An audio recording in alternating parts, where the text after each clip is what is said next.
বিক্ষোভে উত্তাল ইরানে নিহতের সংখ্যা বেড়ে ৬২। পুতিনকেও মাদুরোর মতো ধরে নিয়ে যাবে যুক্তরাষ্ট্র, যা বললেন ট্রাম্প। বিক্ষোভে নিহতের সংখ্যা বেড়ে ৬২।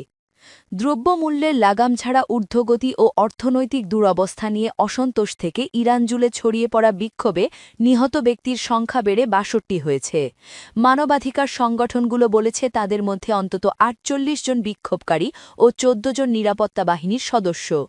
যুক্তরাষ্ট্র ভিত্তিক মানবাধিকার পর্যবেক্ষক সংস্থা human rights activist news agency বা HRANAA বলেছে ৪৮ জন বিক্ষোভকারী ও ১৪ নিরাপত্তা বাহিনীর সদস্য নিহত হওয়ার পাশাপাশি অন্তত ২,২৭৭ জনকে গ্রেফতার করা হয়েছে। নরওয়ে ভিত্তিক ইরান হিউম্যান রাইটস IHRNGO ও অন্তত ৫১ জন বিক্ষোভকারী নিহত হওয়ার খবর দিয়েছে। এদের মধ্যে ৯টি শিশু। নিহত হয়েছেন এমন ২২ জনের পরিবারের সঙ্গে কথা বলে তাদের পরিচয় নিশ্চিত করেছে বিবিসি ফার্সি। ইরানের ভেতরে বিবিসি সহ অধিকাংশ আন্তর্জাতিক সংবাদ মাধ্যমের ওপর সংবাদ পরিবেশনে নিষেধাজ্ঞা রয়েছে। ইরানি রিয়ালের ব্যাপক দরপতন, নিত্যপণ্যের অস্বাভাবিক মূল্যবৃদ্ধি ও অসহনীয় জীবনযাত্রার ব্যয়ের প্রতিবাদে গত ২৮ ডিসেম্বর থেকে ইরানের রাজধানী তেহরানে বিক্ষোভ শুরু হয়। এ বিক্ষোভ এখন দেশজুড়ে ছড়িয়ে পড়েছে। বিক্ষোভ থেকে সরকার পতনের ডাকও দেওয়া হচ্ছে। আন্দোলন দমনে কঠোর হয়েছে ইরান সরকার। মাঠে নামানো হয়েছে আইন শৃঙ্খলা রক্ষাকারী বাহিনী। ইরানের বিভিন্ন স্থানে রাষ্ট্রীয় টেলিভিশন ভবন, মেট্রো স্টেশন, ব্যাংক ছাড়াও বাস, প্রাইভেট কার ও মোটরসাইকেলে আগুন দেওয়া হয়েছে। পরিস্থিতি সামাল দিতে ইন্টারনেট বন্ধ রেখেছে সরকার। ইন্টারনেট না থাকায় পরিস্থিতির পুরো চিত্র গণমাধ্যমে আসছে না বলে জানিয়েছে আন্তর্জাতিক বিভিন্ন বার্তা সংস্থা। ইরানে চলমান এ বিক্ষোভের প্রতি সমর্থন জানিয়েছেন মার্কিন প্রেসিডেন্ট ডোনাল্ড ট্রাম্প।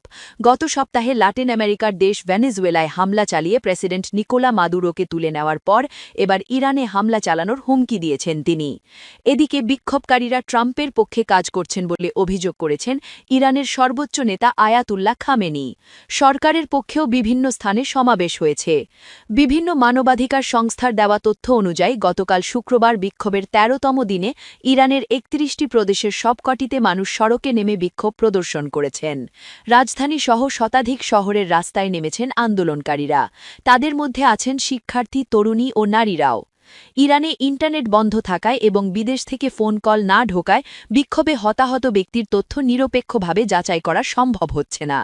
এদিকে গতকাল শুক্রবার ট্রাম্প আবারও হুঁশিয়ার করে বলেছেন ইরান বড় বিপদে রয়েছে।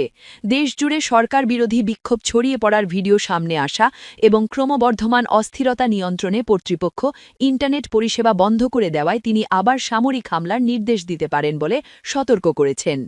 এই দিন হোয়াইট হাউসে ট্রাম্প বলেন, আমার কাছে মনে হচ্ছে মানুষ এমন কিছু শহর দখল করছে যা মাত্র কয়েক সপ্তাহ আগেও সম্ভব হবে বলে কেউ ভাবেননি। পুতিনের মতো ধরে নিয়ে যাবে যুক্তরাষ্ট্র, যা বললেন ট্রাম্প। ভেনেজুয়েলার নিকোলাস মাদুরোর মতো রুশ প্রেসিডেন্ট ভ্লাদিমির পুতিনকেও কি একইভাবে গ্রেফতার করা হতে পারে? ইউক্রেনের প্রেসিডেন্ট ভলোদিমির জেলেনস্কির এক ইঙ্গিতপূর্ণ মন্তব্যের পর শুক্রবার ৯ জানুয়ারি সাংবাদিকদের এমন প্রশ্নের সরাসরি জবাব দিয়েছেন মার্কিন প্রেসিডেন্ট ডোনাল্ড ট্রাম্প। ট্রাম্প স্পষ্ট করে জানিয়েছেন পুতিনের বিরুদ্ধে এ ধরনের কোনো নাটকীয় অভিযানের প্রয়োজন আছে বলে তিনি মনে করেন না।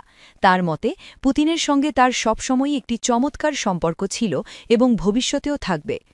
গত ৩ জানুয়ারি কারাকাসে এক অভিযান চালিয়ে মাদুরোকে আটক করে যুক্তরাষ্ট্রে নিয়ে যাওয়ার ঘটনা বিশ্বজুড়ে চাঞ্চল্য তৈরি করেছে। এই ঘটনার পর জেলেনস্কি ইঙ্গিত দিয়েছিলেন যে একজন স্বৈরাচারীকে যদি এভাবে ধরা যায় তবে পরবর্তী লক্ষ্য কে হতে পারে তা ওয়াশিংটন ভালো করেই জানে। তবে ট্রাম্প জেলেনস্কির সেই ধারণাকে নাকচ করে দিয়ে বলেন, রাশিয়া এবং ইউক্রেনের মধ্যকার যুদ্ধ বন্ধ না হওয়ায় তিনি পুতিনের ওপর কিছুটা হতাশ ঠিকই, কিন্তু মাদুরোর মতো কোনো পদক্ষেপের প্রয়োজন নেই।